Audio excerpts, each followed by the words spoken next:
Welcome to the Health Revolution, the program that shows you how to have a life of vibrant well-being. In a world full of noisy health trends, we bring you clarity. We reveal the science-backed strategies that truly work in a sea of fads. We explore the physical strength, emotional resilience, and mental mastery. These are the keys to an enriched life. Join us for inspiring interviews with champions who've conquered life's health challenges. Are you ready to unlock your potential to live with vitality and purpose? Then join the Health Revolution. I'm your host, Adriana Morrison, health and fitness expert, speaker, and a mom who understands. Let's embark on this transformative quest. Together, we're about to change the game, starting now. The information provided in this show is intended for educational and entertainment purposes only. Viewers should use their own discretion and consult with a healthcare professional for personalized guidance and recommendations.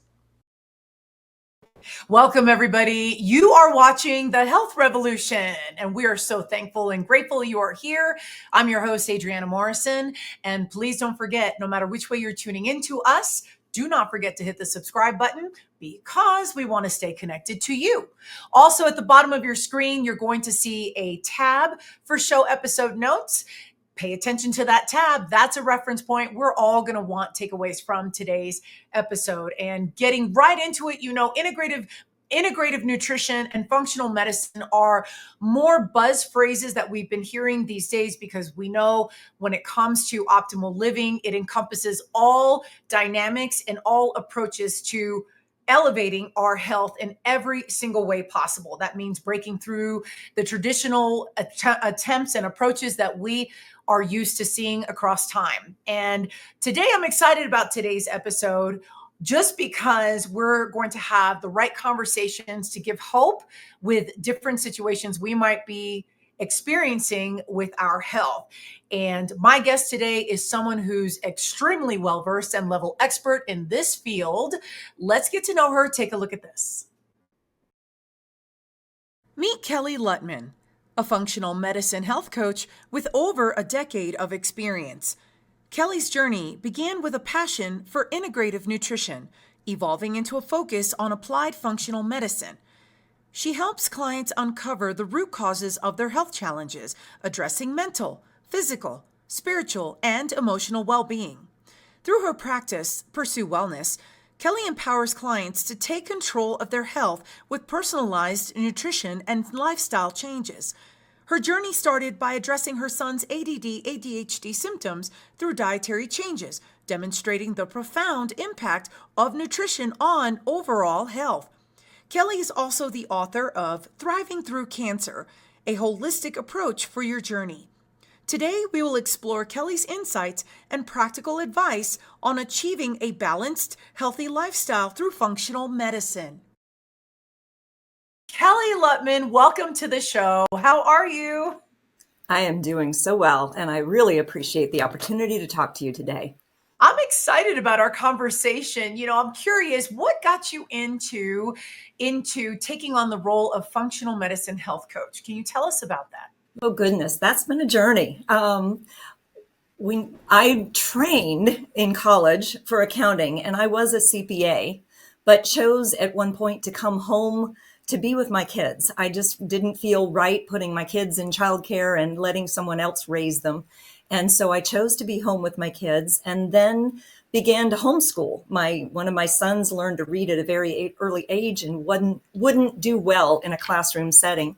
So we started homeschooling, and lo and behold, a couple of years into that process, I realized that very same son was ADHD. What was I going to do with that? I didn't. Well, it was before the internet, so I didn't have a lot of resources for research other than the library, but I found a book by Dr. Benjamin Feingold, Why Your Child is Hyperactive.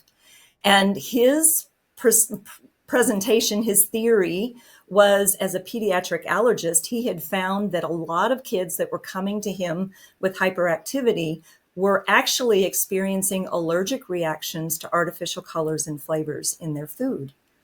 And I thought, that's interesting. And he provided a 2-week protocol. So we embarked on that as a family. I figured, what could it hurt to try this protocol as our first step? And by golly, in 2 weeks' time on that protocol, he was a different child. I sat back and wondered about it. All we did was change our food. Now, it had to be some drastic changes, because you would be amazed how deeply artificial colors and flavors are ingrained, especially in our processed foods. But when we went on that protocol and it changed his behavior, we continued on that protocol. But regularly, he could go down the street to play with a friend and not police what he was eating as a snack at the friend's house. And if he ate something off protocol that had artificial colors and flavors, I could tell as soon as he walked in the door. It was that kind of wow reaction. It responded in his body that quickly. And so I began to research, what else can food do? What else can you do to improve your health? And researched quite a while and began exploring and utilizing it in my family. But once I finished homeschooling all my boys through high school, I went back to school for me, because I was no longer really engaged and passionate about accounting. I wanted to know what more there was to do for health. And I trained as a health coach and started using that practice, but then realized that I had people coming to me with multiple diagnoses and lots of different symptoms. And I wasn't sure how to get deeper until I learned about functional medicine. And when I met my teacher at a conference, actually, and talked to her for just a few minutes, it was like, this is the direction I want to go. To be able to find the root cause of issues made a difference.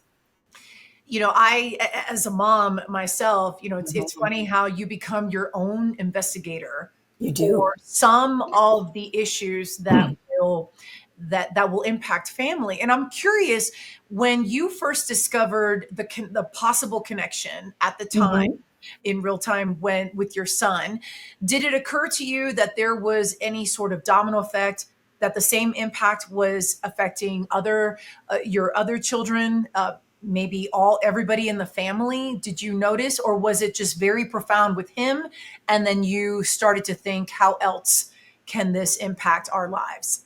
It was more profound with the one child, Okay. but I figured if it's benefiting him, it's not hurting anyone else. And we did change as a family, because it wasn't fair to say, you can't have this, but your brothers can. So we just changed as a whole family. And I laughed when we later moved down here to Louisiana, and my youngest son went to a friend's house to play, and he came home saying, Mom, they had the best drink. You've got to get some of this. Do you know what? It was Kool-Aid. The youngest son had never had Kool-Aid because his brother's protocol had taken it out of our house. He didn't get any at our house. So I'm curious, what was the conversation like as your family was doing an all for one, one for all Yeah. approach? I would imagine that for families who are in this situation, Mm-hmm. that you get mixed feelings, mixed reactions. And sometimes it's not from the kids. Sometimes it could be from the other parent, or maybe a Yeah. different relative in the house. So how were you able to, as a family, navigate those conversations to highlight the importance of doing this and having it be everybody's buy-in? Well, family dinner discussion, talking through it. I had already talked to my husband. I'd showed him pieces of the book that I was reading and what I was planning. And it's not like we weren't going to eat. We were going to eat. It was just going to be a different direction, moving away from the highly processed food that really is dominated by artificial colors and flavors. So I explained to the boys, I'm going to do everything I can to give you treats, give you special things, but we're moving away from these foods for a period of time to test it. I think it was also part of the deal is we're doing this for 2 weeks. It's okay. We can do this for 2 weeks, and then we can decide from there.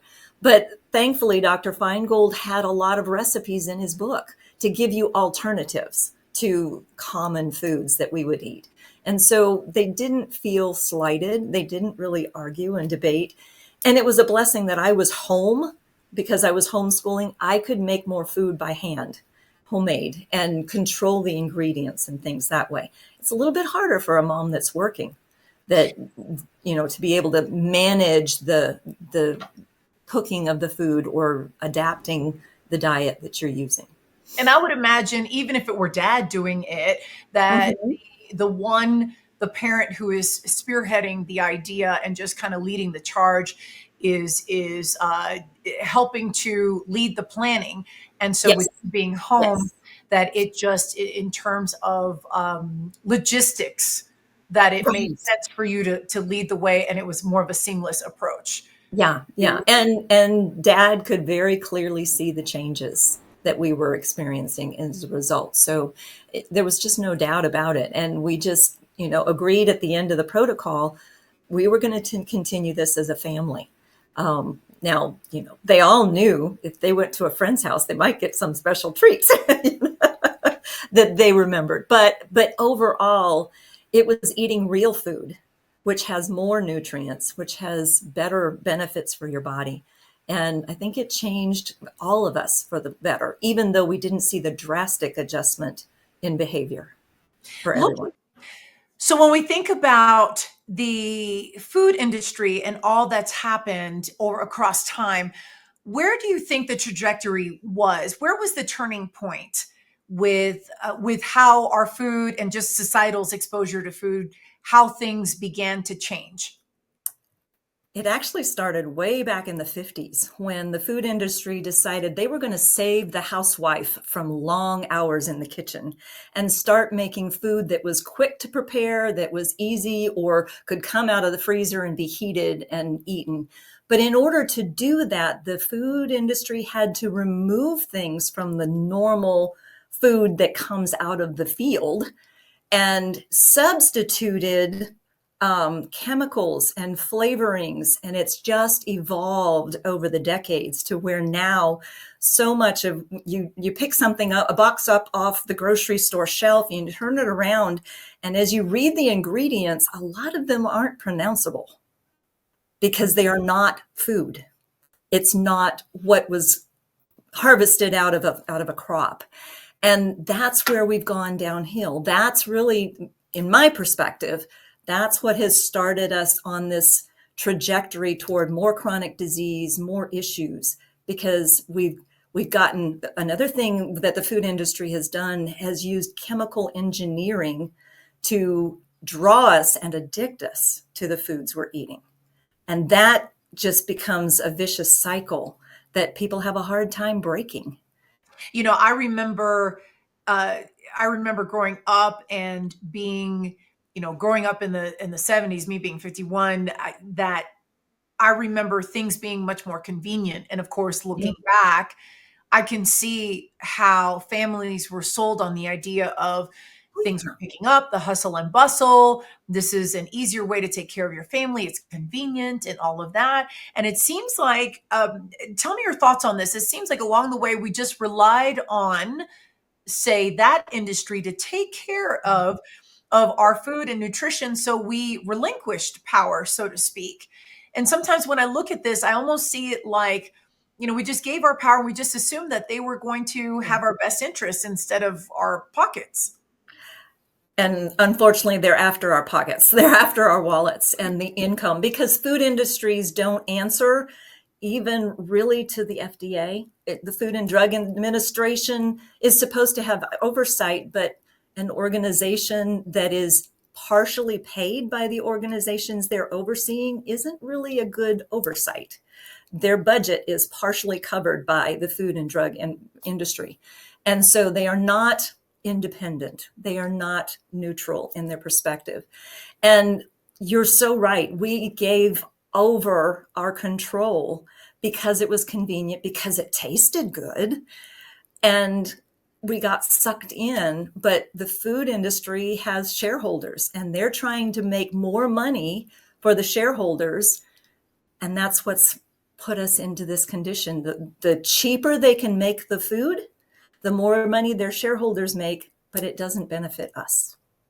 So I'm curious. So as you started to explore this and this be your professional breakthrough. So stepping away from accounting, Mhm. and it's almost like new levels unlocked for you Yeah. as someone who is stepping into this role. What are some things you discovered along the way back then, stepping into this, that we don't give credit or we don't recognize? What are some things that you were learning that we need to know today?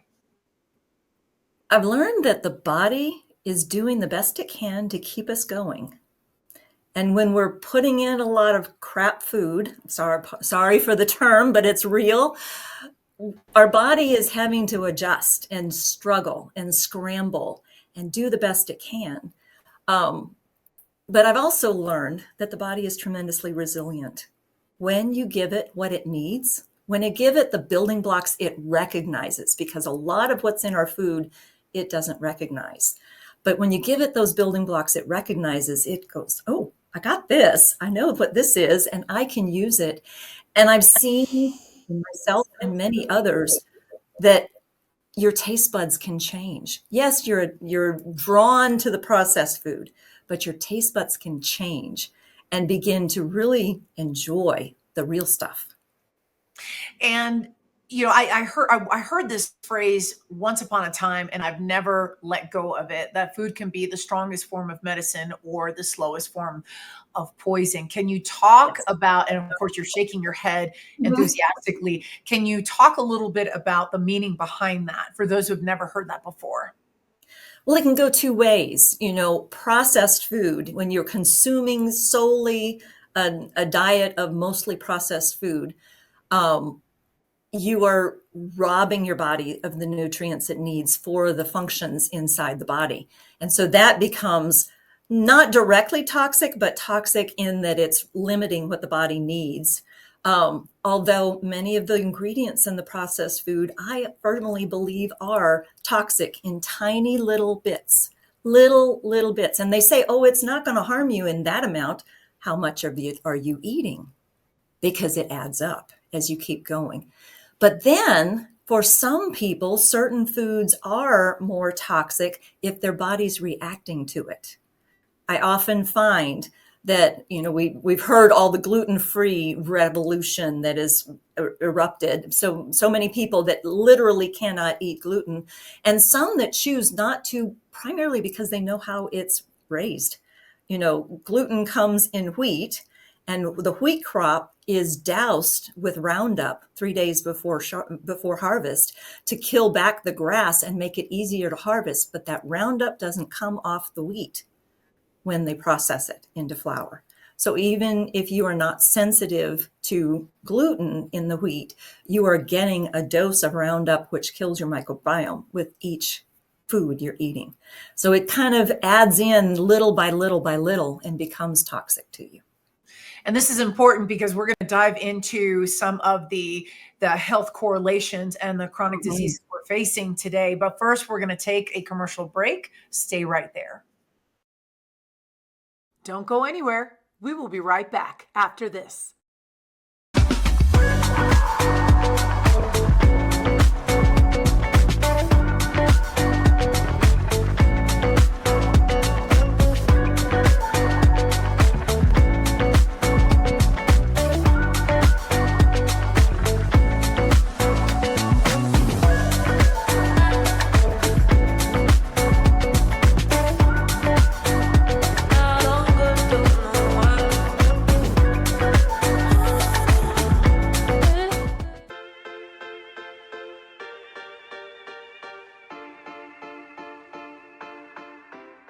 Hey everybody, I'm Adriana and welcome back to Fit Bites.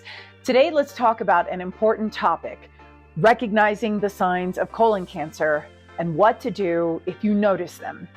Colon cancer is one of the most common cancers, but early detection can make a big difference. Be aware of these key signs: persistent changes in bowel habits such as diarrhea or constipation, blood in the stool which may appear bright red or dark, unexplained weight loss, persistent abdominal discomfort like cramps, gas, or pain, a feeling that your bowel doesn't completely empty. If you experience any of these symptoms, please do not ignore them. Schedule an appointment with your healthcare provider to discuss your concerns and get screened. It's recommended to start regular screenings, such as colonoscopies, at age 45 or earlier if you have a family history of colon cancer. When talking to your doctor, be honest about any symptoms and family history. Ask about the best screening options for you and how often you should be screened. In the meantime, maintain a healthy lifestyle to lower your risk. Eat a balanced diet rich in fruits, vegetables, and whole grains. Stay physically active. Avoid smoking and limit alcohol consumption. Remember, early detection saves lives. Pay attention to your body and take action if something feels off. Stay tuned for more Fit Bites with Adriana.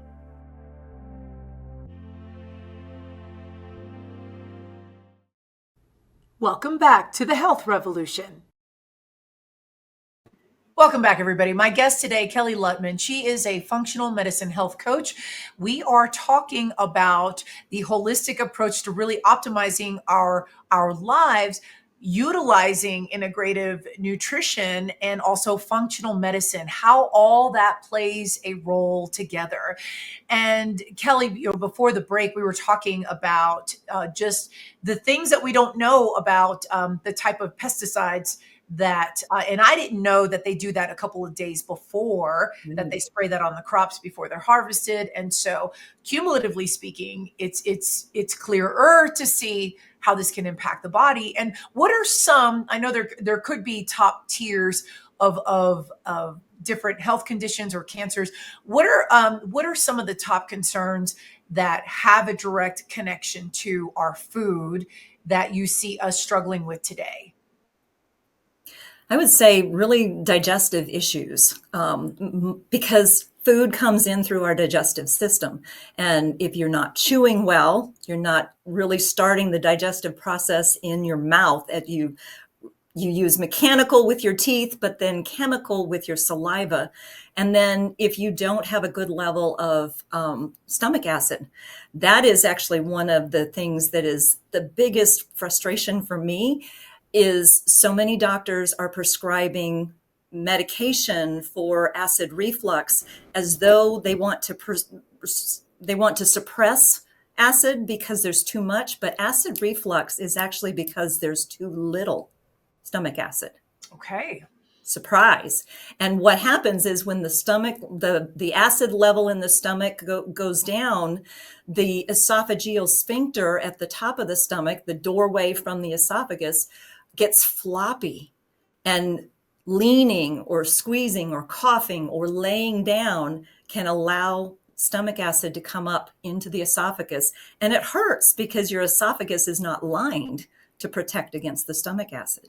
So you can have lots of doctors are putting people on the white paper on protein pump inhibitors, PPIs, and antacids are for it to be used for 2 weeks, just to give relief for in the case of an ulcer, but people are on it for years. And it suppresses their B12 absorption. It suppresses their stomach acid, allows H. pylori to grow in, and that can open the door for stomach cancer and ulcers and other issues.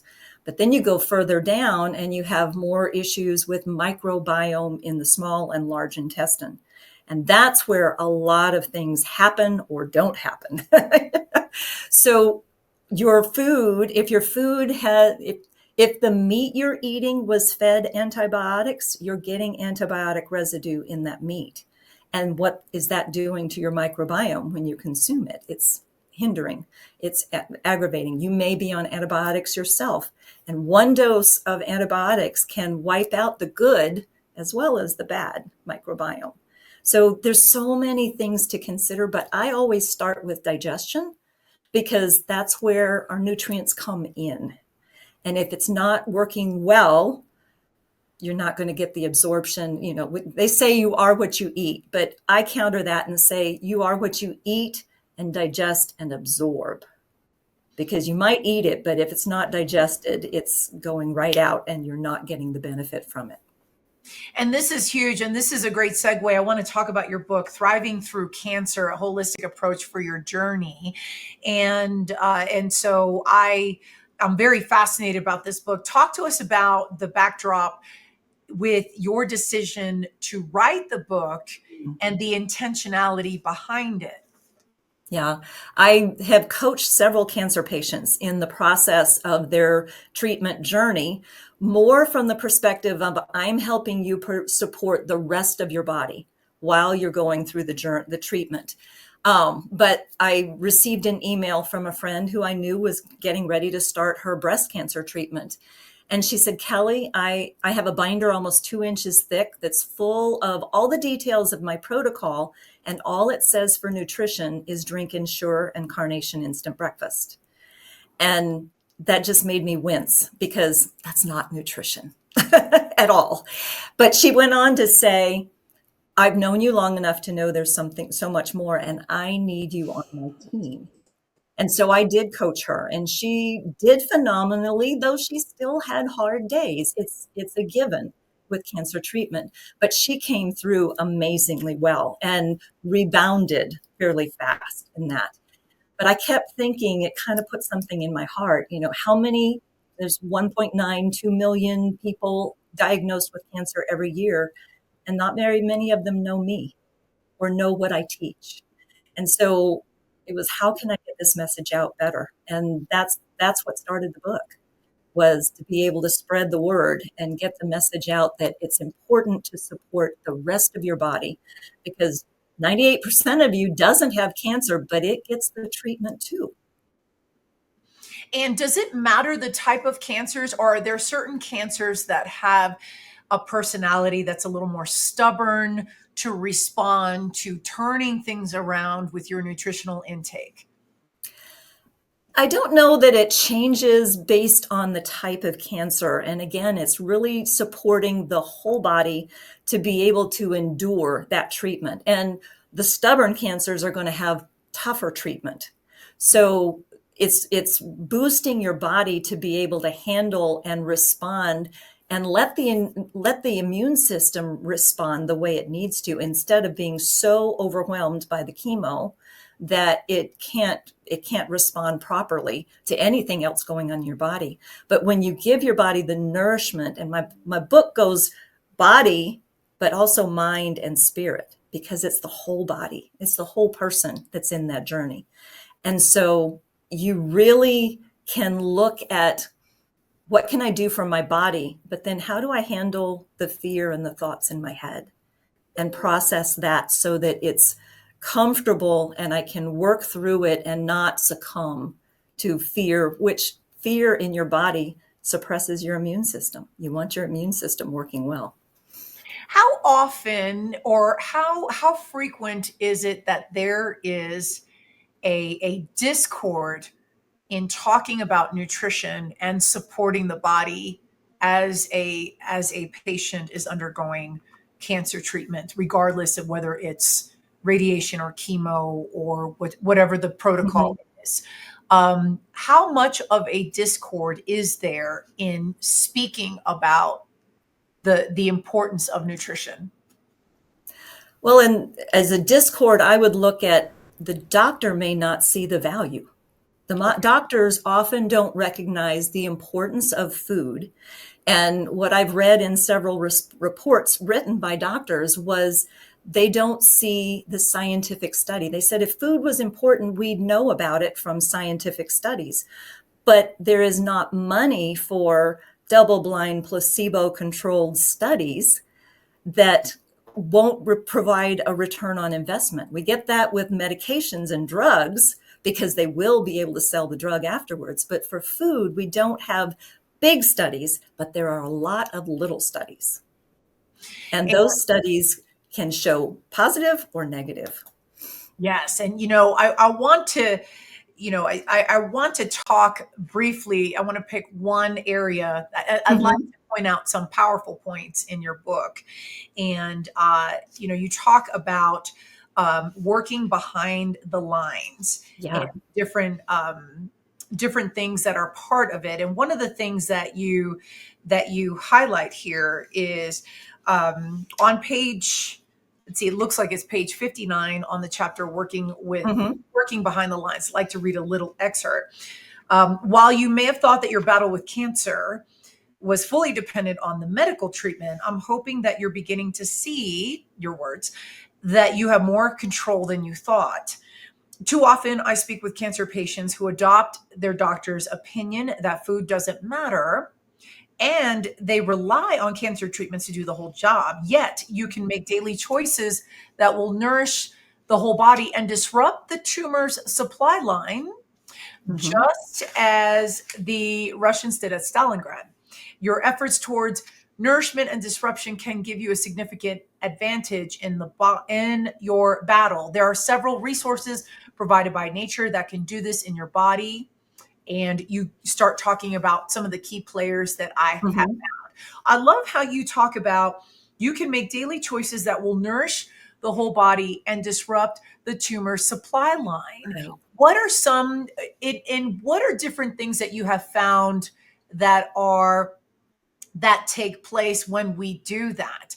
Is there a way that cells are rejuvenated? Do you notice that when you've spoken with others going through treatment that energy levels change? Are there things that just are those indicators that we just miss as a society of why we should pay attention to that?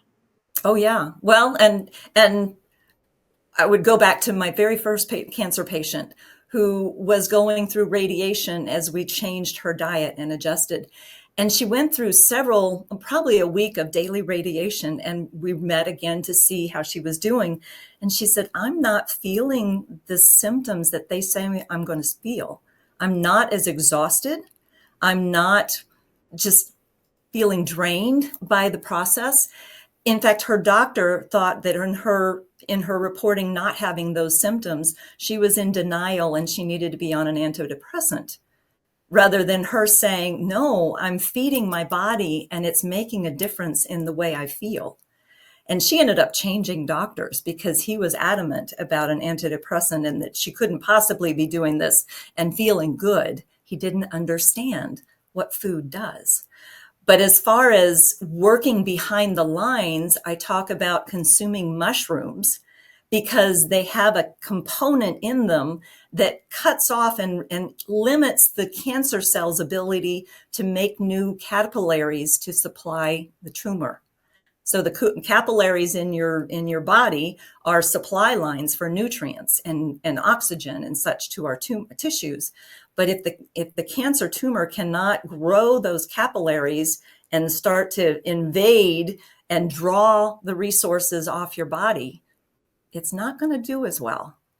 So eating mushrooms, and I talk about eating a half cup of mushrooms a day. It can be as simple as the white button mushrooms you see in the grocery store, or there are fancier medicinal mushrooms that you can get tinctures for and incorporate tinctures on a daily basis to help you with that.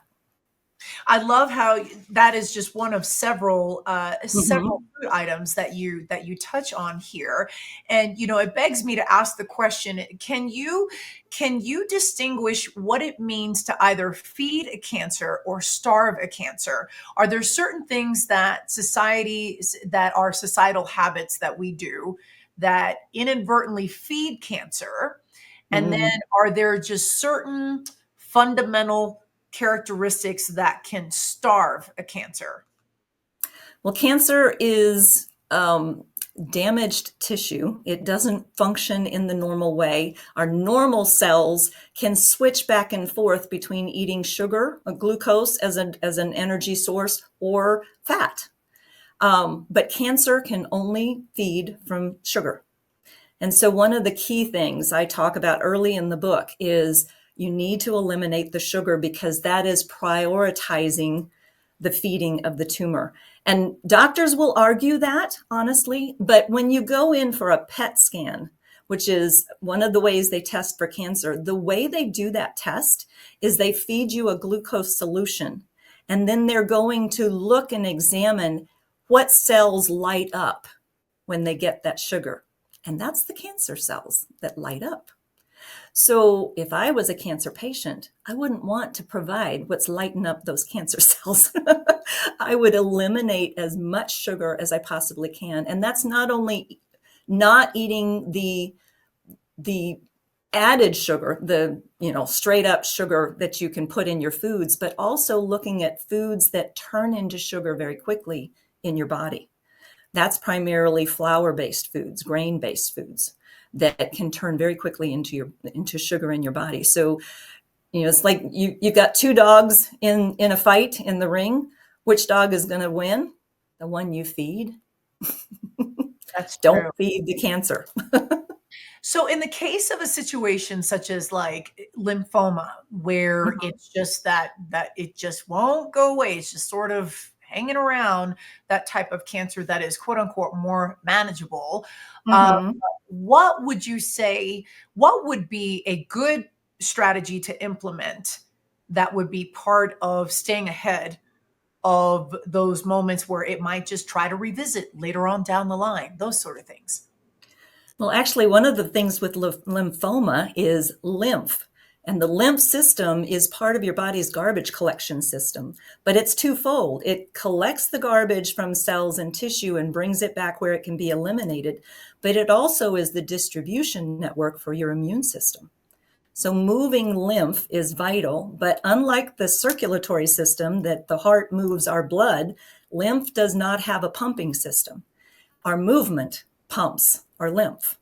And so if you're having an issue with lymphoma, even if you have had surgery for your cancer and they have removed lymph nodes, that's very common with breast cancer and such, you need to be working to help move your lymph. Dry brushing can be done, jump rope, jumping jacks or rebounding. That movement in your body helps to use gravity to move your lymph. And so that's one of the things that I would say, first of all, you want to be sure that regularly, a couple times a day, you're working on brushing your tissues, you're brushing your arms. You could Google dry brushing lymph and find out how to do that and the way and the directions you do. But keep things moving that way and don't feed the cancer.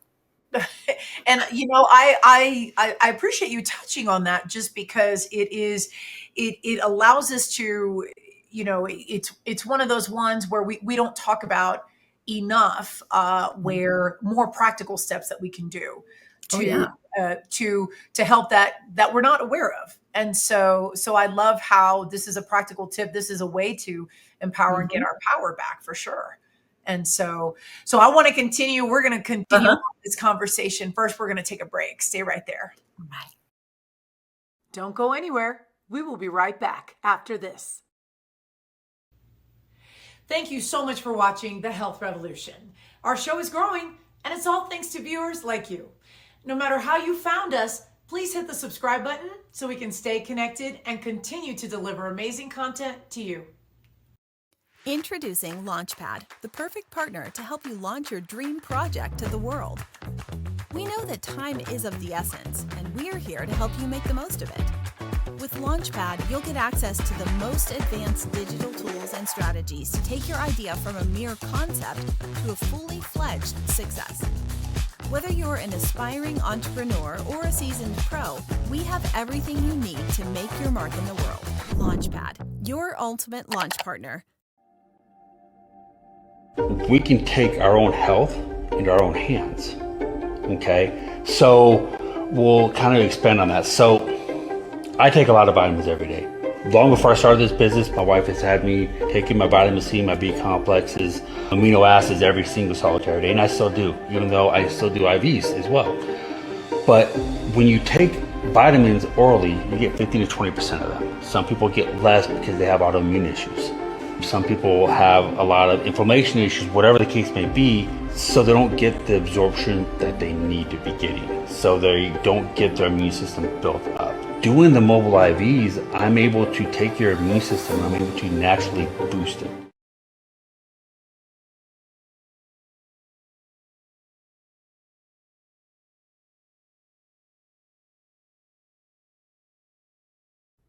Welcome back to The Health Revolution. We're spending quality time with our guest today, Kelly Lutman. She is a functional medicine health coach, author of the book Thriving Through Cancer: A Holistic Approach for Your Journey.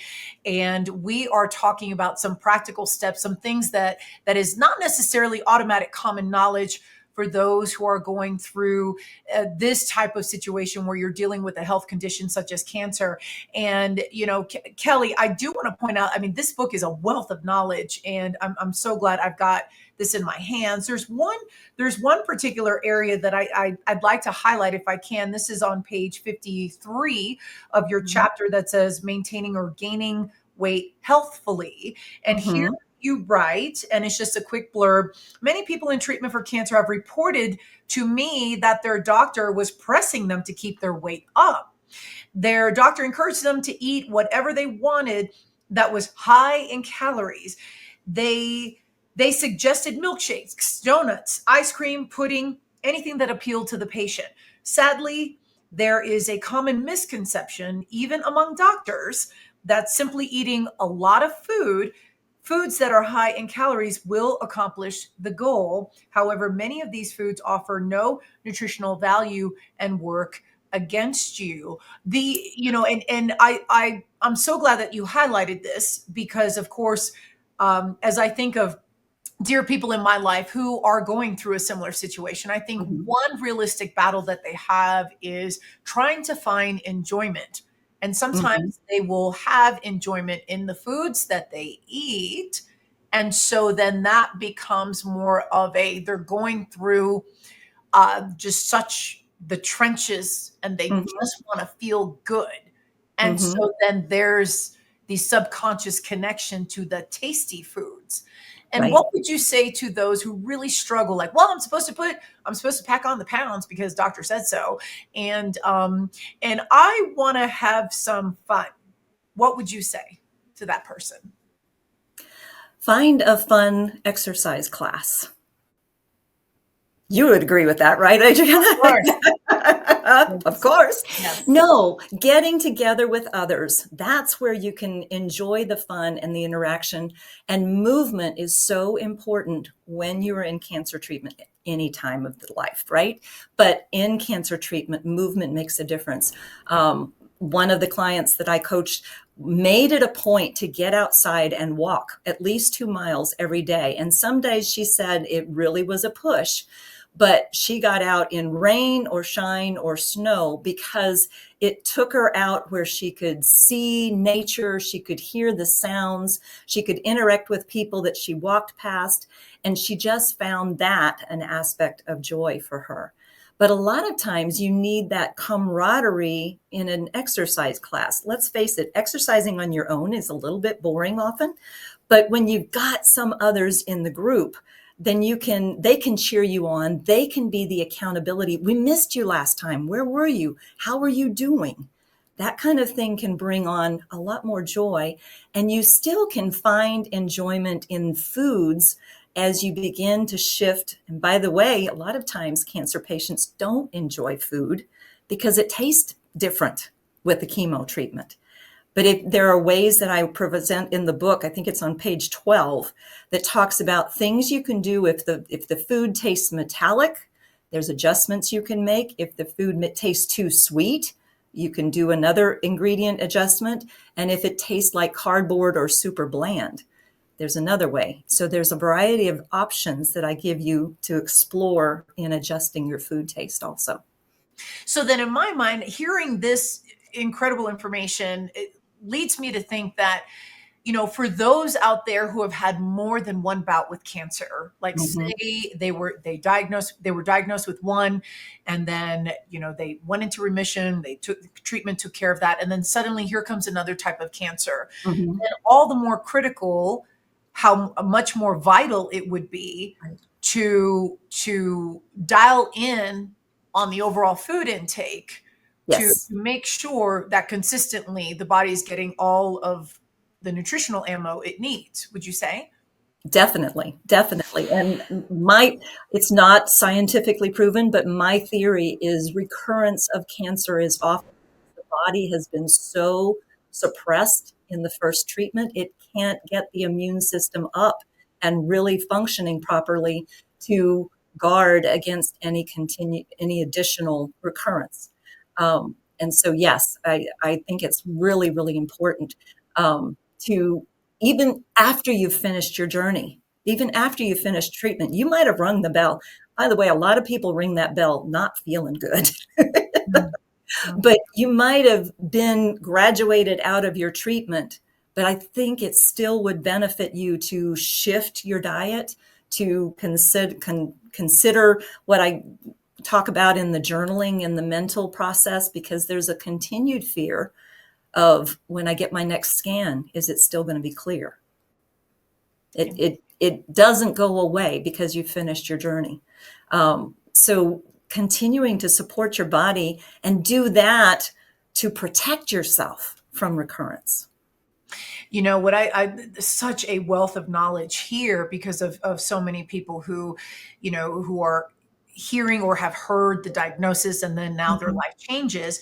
And yet that's only one aspect of how you are creating exponential growth and sharing your message to others. Talk a little bit about how you work with, you know, what's in store for you. How have you worked with others in terms of one-on-one, in terms of group setting? Talk a little bit about of the nuggets that you bring to the table.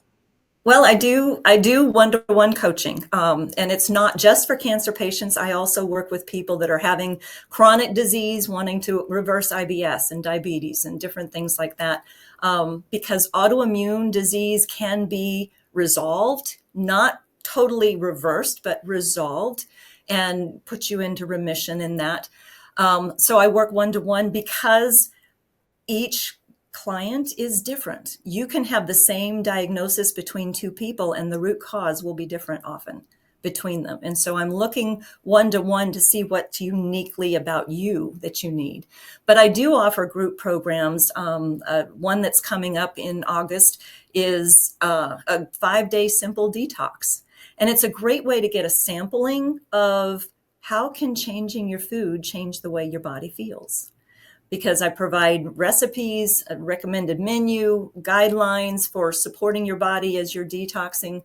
And you do this for 5 days. And honestly, many people continue for longer because they end up liking the recipes and they have more ingredients, so they keep making it. But we do it together as a group for 5 days to help you see what your body feels like when it's not consuming gluten, dairy, and sugar. It's a great way for cancer patients to get started on it, but anyone can benefit from a simple 5-day detox.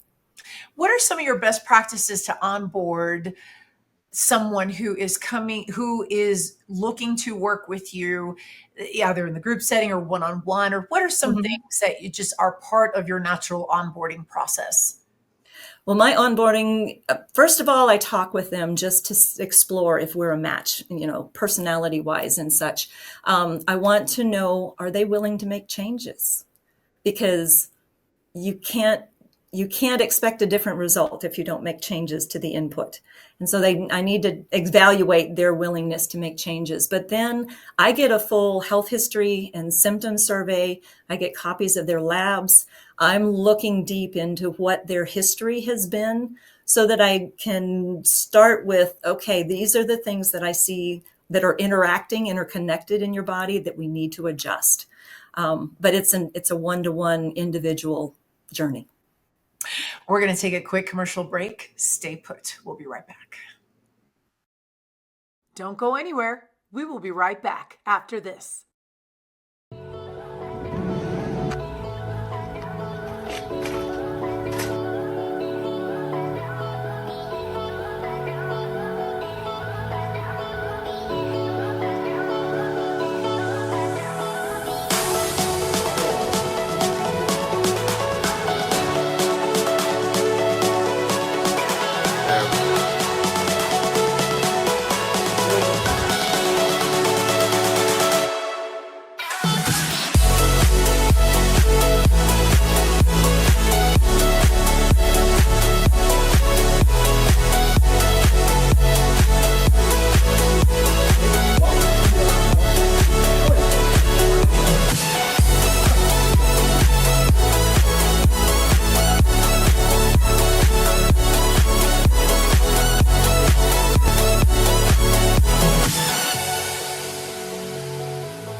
Welcome back to the Health Revolution.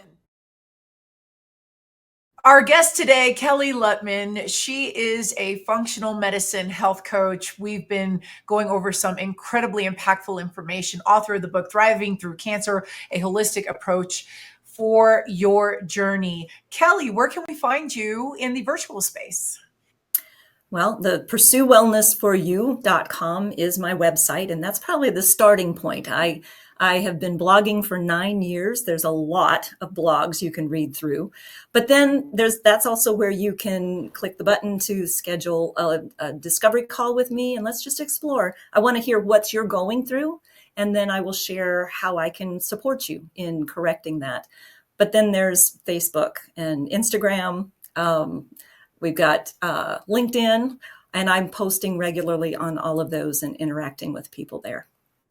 You know, one thing I want to point out, this is definitely a book to get your hands on. I'm so glad that we've got it here. Can you talk a little bit about the Easter egg towards the back for resources? Yes. And so what can readers expect here?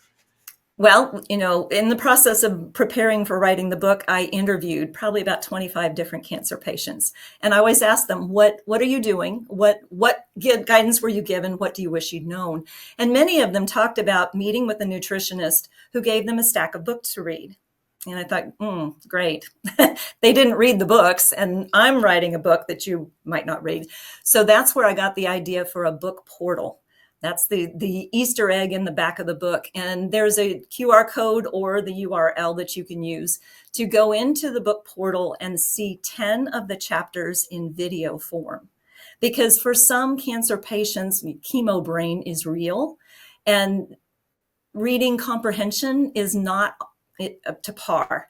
And so I picked out the 10 chapters I felt were the key ones to present to them in video form so that it could get them started in the information. Once they've got the idea, then they can go to recipes that are provided in the portal. There's also other resources that I link there that I couldn't link in the book, so to speak. So there's a lot of good stuff, and I'm always building. I'm always adding things to it. So there's a lot of stuff that you can find to enhance your process. One last question I have for you. What do you have going on for the remainder of 2024 and going into 2025? For the remainder of 2024, I'm continuing to work with individual clients. I will do my seasonal 5-day detox. Summer one comes up in August. Fall one will be in November. That changes based on what produce is available at that season. So there's a seasonal one for each season of the year. I'm looking forward to more speaking opportunities coming up in the new year. And I'm working on some possibilities for a group program for cancer patients to get them started in the benefit of community, because when you can do things together, it's so much easier that way. Such vital information. I'm so happy to hear that you are making yourself available in different speaking realms and environments. Kelly Lutman, this has been amazing to have you. Thank you so much for spending your time with us and sharing your information. Thank you for being here. Oh, thank you for having me. It's been a delightful time just discussing, because you draw in questions that I wouldn't have thought to bring up. Absolutely. And for our viewers, you can find us on the web. Our website is thehealthrevolutiontv.com. You can always find show information. You can subscribe to our newsletter. You can email us with any show ideas that you might have.